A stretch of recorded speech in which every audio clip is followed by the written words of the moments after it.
फरवरी को 4 साल के बच्चे की चोरी हो गई थी। परिजन और ग्रामीणों के मुताबिक उस दिन गांव में एक अज्ञात व्यक्ति देखा गया था और उसी व्यक्ति पर बच्चे की चोरी किए जाने की आशंका जताई जा रही है। पुलिस इस मामले में छानबीन कर रही है।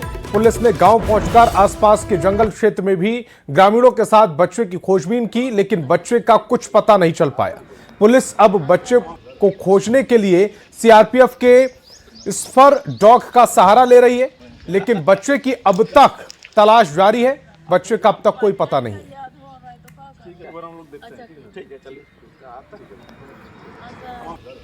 तो दूसरी तस्वीर जो आप देख पा रहे हैं, यही वो बच्चा है जो लापता है और लापता होने के बाद इसकी तलाश जारी है। बताया जा रहा है कि 24 फरवरी को यह बच्चा अचानक से लापता हुआ। गांव में एक अज्ञात शख्स को भी देखा गया, उसी पर इस बच्चे की चोरी का शक भी है।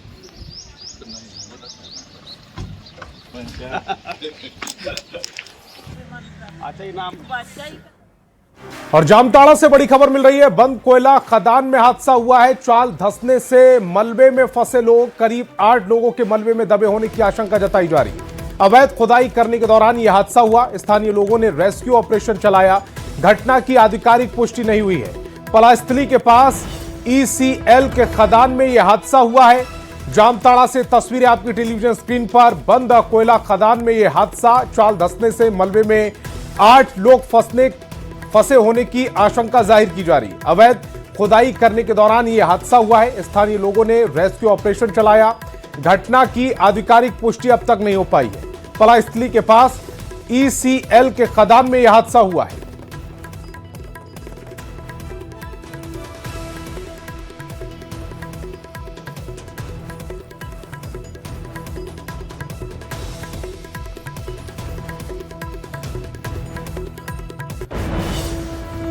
और चाईबासा से बड़ी खबर मिल रही है। नक्सलियों की साजिश नाकाम कर दी गई। पुलिस और सुरक्षा बलों ने साजिश को नाकाम किया है। पुलिस ने आईईडी बम को डिफ्यूज किया। सारंडा क्षेत्र में आईईडी प्लांट किया गया था। सड़क पर वाहन आवागमन प्रभावित है। बड़ी खबर इस समय आपकी टेलीविजन स्क्रीन पर। चाईबासा से यह बड़ी खबर, नक्सलियों की साजिश नाकाम हुई है। पुलिस और सुरक्षा बलों ने इस साजिश को नाकाम किया। पुलिस ने आईईडी बम डिफ्यूज कर दिया है। सारंडा क्षेत्र में आईईडी बम को प्लांट किया गया था। सड़क पर वाहन आवागमन प्रभावित हो गया है। बड़ी खबर इस समय आपकी टेलीविजन स्क्रीन पर।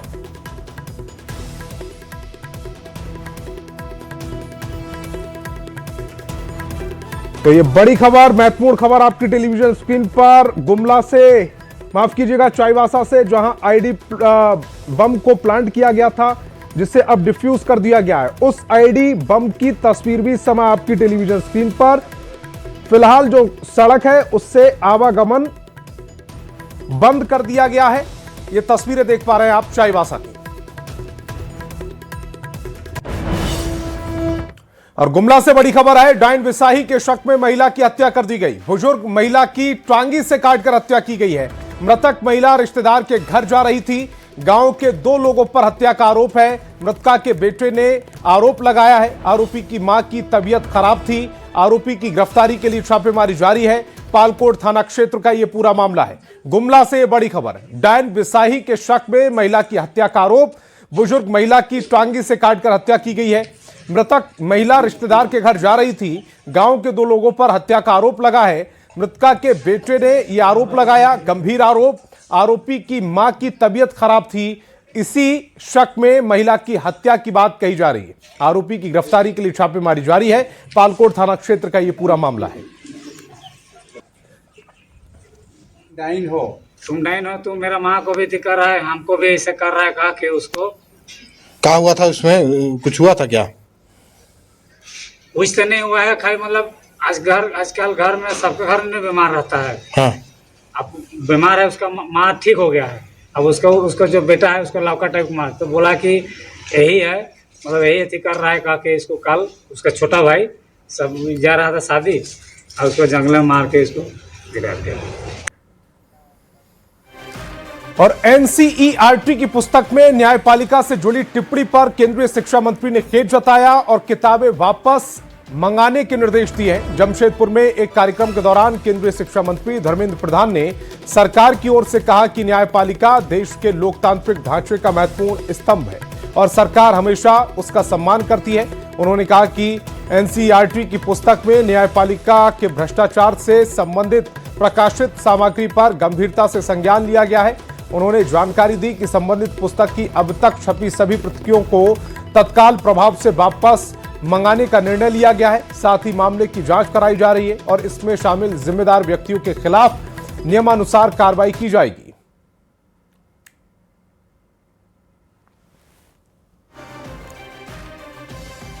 अत्यंत आदरपूर्वक सम्मान करते हैं। जो न्यायपालिका ने कहा है वो सर माथे पे, उसको हम लोग पूरा पालन करेंगे।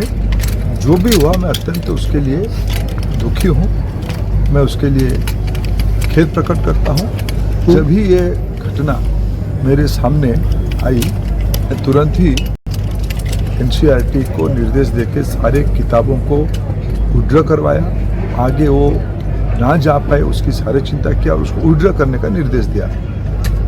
न्यायपालिका को कोई भी असम्मान करने का कोई उद्देश्य ही नहीं था, सरकार के उसमें कतई उद्देश्य नहीं था। जो घटना हुई है उसको हम गंभीरता से लेते हैं। एनसीईआरटी के ऊपर उसको और इंक्वायरी किया जाएगा। जो भी व्यक्ति उसमें से उस किताब को बनवाने में, उस चैप्टर को बनवाने में संलग्न है, उनके ऊपर कार्रवाई की जाएगी और आगे ये गलती ना हो। हम न्यायपालिका को आश्वस्त करते हैं और मैं मानता हूँ हमारी भारत जैसे बड़े प्रजातंत्र की ही सुंदरता है। न्यायपालिका की आदर्श स्थान है, न्यायपालिका के सर्वोच्च स्थान है। हमें उसको पालन करना हमारी परम दायित्व हम मानते हैं। मैं आश्वस्त करता हूँ 140 करोड़ देशवासियों की पूरा सम्मान न्यायपालिका के प्रति प्रतिबद्ध है। सरकार न्यायपालिका के आदेश को पालन करने के लिए वचन देती है। पूर्व मुख्यमंत्री चंपाई सोरेन के पोते वीर सोरेन की अंतिम यात्रा सरायकेला के झिलोग घोड़ा गांव में निकाली गई। मुख्यमंत्री हेमंत सोरेन भी चंपाई सोरेन के गांव पहुंचे और वीर सोरेन के पार्थिव शरीर पर फूल चढ़ाकर श्रद्धांजलि अर्पित की। केंद्रीय मंत्री धर्मेंद्र प्रधान और पूर्व मुख्यमंत्री अर्जुन मुंडा भी पहुंचे और पार्थिव शरीर पर फूल अर्पित कर श्रद्धा सुमन अर्पित किए गए।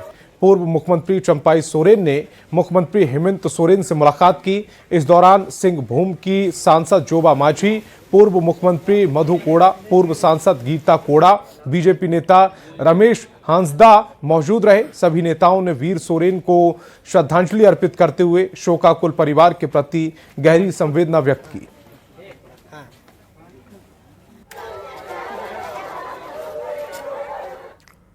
और झारखंड की राजधानी रांची में पहली बार विदेशी ड्रग्स LSD बरामद किया गया है। यह ड्रग्स कथित तौर पर नीदरलैंड से मंगवाया गया था और शहर में इसकी बिक्री की जा रही थी। इस मामले में पुलिस ने 2 आरोपियों को हिरासत में लिया है। कार्रवाई सुखदेव नगर थाना क्षेत्र में की गई, जहां से यह विदेशी मादक पदार्थ बरामद हुआ है।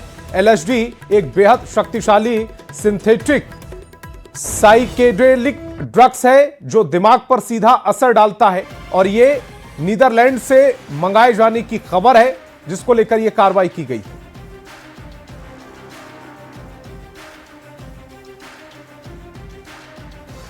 पुलिस ने एक बड़ी कार्रवाई की है। बता दें कि नशे के एक बड़े सिंडिकेट का भांडाफोड़ किया गया है। रांची पुलिस के द्वारा विदेशी जो ड्रग्स पैडलर हैं उनकी गिरफ्तारी की गई है। खासतौर से फिलहाल अभी कहा जाए तो 2 लोगों को हिरासत में लिया गया है और मामले की जो छानबीन है वो फिलहाल पुलिस और नारकोटिक्स कंट्रोल ब्यूरो के द्वारा की जा रही है। जो जानकारी है उसके अनुसार नीदरलैंड के ड्रग्स जो है वो रांची पहुंचा था LSD और इसे लेकर ही बड़ी मात्रा में ये ड्रग्स जो है वो बरामद हुआ है और फिलहाल पुलिस इस पूरे मामले के उद्भेदन में जुटी हुई है। बताया जा रहा है कि काफ़ी जो ये ड्रग्स होता है ये काफ़ी खतरनाक है और इस ड्रग्स की कीमत करोड़ों में है। अब मामले की जांच की जा रही है। वहीं इस पूरे मामले को लेकर पुलिस के द्वारा इस सिंडिकेट का भांडाफोड़ किया जा रहा है। देखना होगा कि क्या कुछ कामयाबी और पुलिस के हाथ लगती है। कैमरामैन प्रभाकर के साथ ओम प्रकाश, न्यूज़ 18 रांची। झारखंड के चर्चित शराब घोटाला मामले की जांच अब और तेज हो गई है। मामले की तह तक पहुंचने के लिए राज्य की एंटी करप्शन ब्यूरो ने ईडी को 2 पन्नों का लेटर लिखकर अब तक की कार्रवाई का पूरा ब्यौरा मांगा। सूत्र बताते हैं कि एसीबी ने अपने पत्र में ईडी से यह स्पष्ट करने को कहा है कि झारखंड से जुड़े इस कथित शराब घोटाले में किन किन आरोपियों और संबंधित व्यक्तियों के खिलाफ जांच की गई है। साथ ही यह भी पूछा गया है कि जांच के दौरान संबंधित लोगों के खिलाफ क्या तथ्य और साक्ष्य सामने आए हैं। एसीबी ने विशेष रूप से उन दस्तावेजों की जानकारी मांगी है जिनकी फिलहाल जांच चल रही है।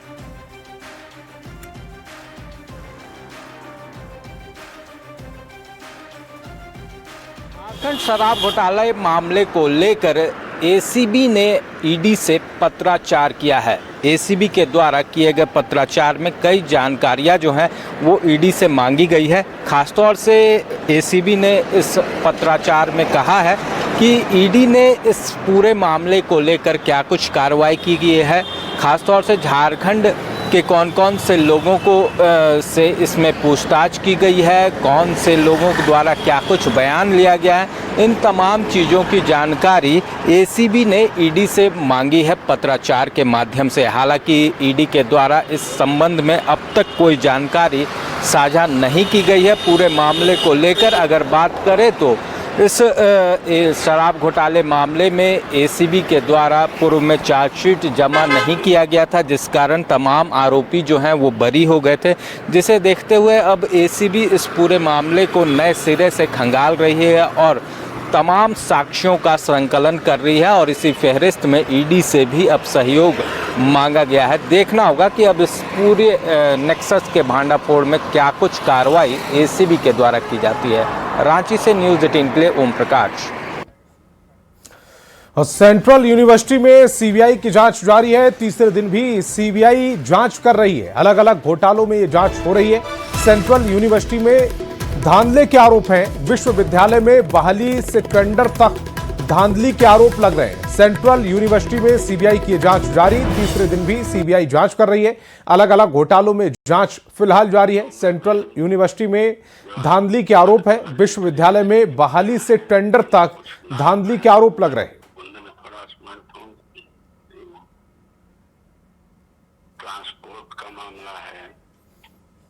करोड़ों का घोटाला है।